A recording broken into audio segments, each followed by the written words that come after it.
அனைத்து அன்பு உள்ளங்களுக்கும் இனிய காலை வணக்கம்.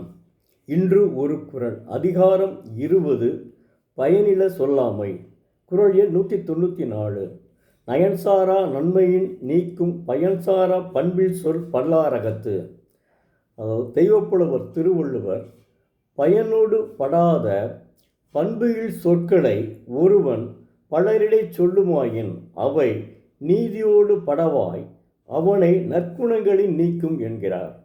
ஒருவன் பேசுகின்ற பேச்சு பண்புள்ளதாகவும் இருக்க வேண்டும், அதே சமயம் பயனுள்ளதாகவும் இருக்க வேண்டும். அப்படி சொல்லுமாயின் அது நல்ல நல்ல பண்புகளை வளர்க்கும், பண்புகளை வளர்க்கும், பயனுள்ளதாகவும் இருக்கும்.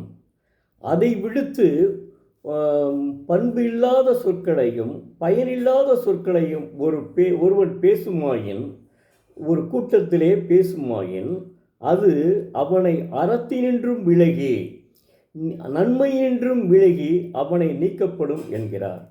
என்ன, அதாவது பேசும்போது நல்லவைகளை பேச வேண்டும். அதை விடுத்து நாம் எதை தேவையில்லாத, அதாவது பயனில்லாத சொற்களை பேசக்கூடாது.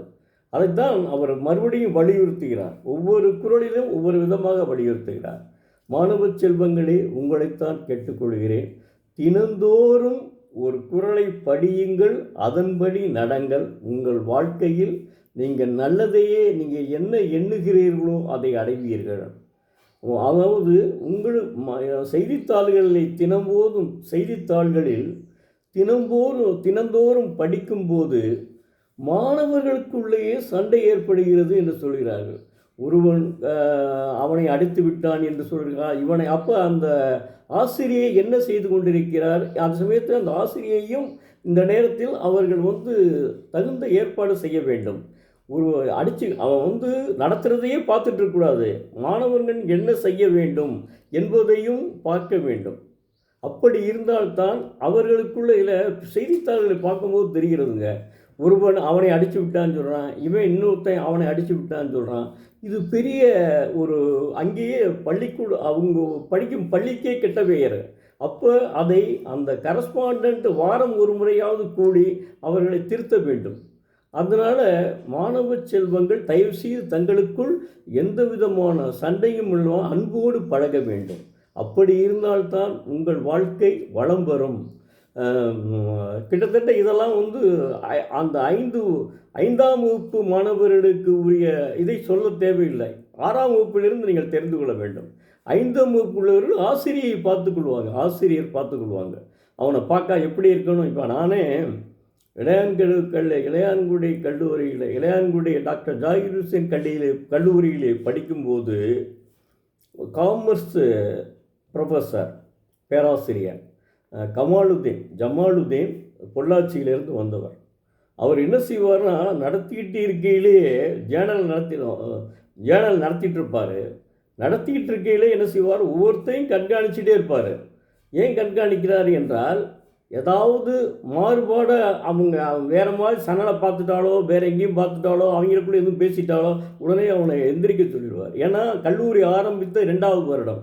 உடனே அவனை எந்திரிக்க சொல்லி நீங்கள் அந்த ஜேர்னலை சொல்லுன்னே சொல்லுவார். ஒரு ஜேர்னலை குடித்து இதை எதை டெபிட் வைப்ப, எதை கிரெடிட் வைப்ப அப்படின்னு சொல்லி சொல்லுவார். அப்போ என்னென்னா, அவன் தடுமாறினான்னு வச்சுக்கிறேங்க, அவனை பெஞ்சு மேலே ஏற்றி விட்டுருவார்.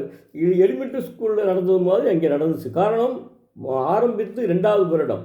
அந்த ஆரம்பித்து 2வது வருடமே இப்படி இருக்குது. அதாவது ப்ளஸ் அப்போ பியூசி தான் இருக்குது. 10th SSLC படிச்சுட்டு 11ஆவது படிச்சுட்டு பியூசிக்கு போகிறாங்க. அப்போவே அந்த ஆசிரியர் அவ்வளோ கவனமாக இருக்கிறார் என்றால், இப்போ எலிமெண்ட்ரி ஸ்கூலில் இப்போ ஒரு ஸ்கூல் நடத்திட்டு இருக்காங்கன்னு வைங்க, அந்த ஸ்கூலில் உள்ள பிள்ளைகளை அந்த ஆசிரியர்கள் கண்காணிப்பாக இருக்க வேண்டும். ஏன்னா எல்லா பிள்ளைகளும் ஒரு மாதிரி இருக்காதுங்க, ஒரே மாதிரி இருக்காது. தகப்பனாரை பொறுத்து தான் அதனுடைய பிள்ளைகளும் அமையும். வாரிசுகள் எப்படி அமையும்னா, தகப்பன் எந்த வழியில் இருக்கிறானோ அதுபோல தான் மகனும் வருவான். ஏன்னா நான் படித்த கல்லூரியிலே எனக்கு பின்னாடி இருந்து தெய்வம் தந்த வீதி இருக்குது அப்படின்னு போட்டு அரசு கலை கல்லூரியில் அப்படி அடித்தவெல்லாம் இன்றைக்கி ஒருத்தன் அச்சகம் வச்சு இப்போ இறந்தே போயிட்டான். இன்னும் ஒருத்தன் ஜவுளிக்கதை வச்சு அவனும் சரியில்லை. அப்போ பார்க்குறோம் நம்ம. அதனால் சொல்கிறேன், ஆசிரியர்கள் கண்காணிப்புடன் இருக்க வேண்டும். மாணவ செல்வங்களும் நீங்கள் கண்காணிப்போடு இருக்க வேண்டும். நீங்கள் என்ன செய்யணும், தங்களுக்குள் தங்கள் சக மாணவர்களுக்குள் சண்டை போடவே கூடாது. அவர்களோடு அன்போடு பழக வேண்டும். பழகவில்லைன்னு வைங்க, நீங்கள் ஆசிரியரை கவனியுங்கள். அந்த மாதிரி இருக்க வேண்டும்.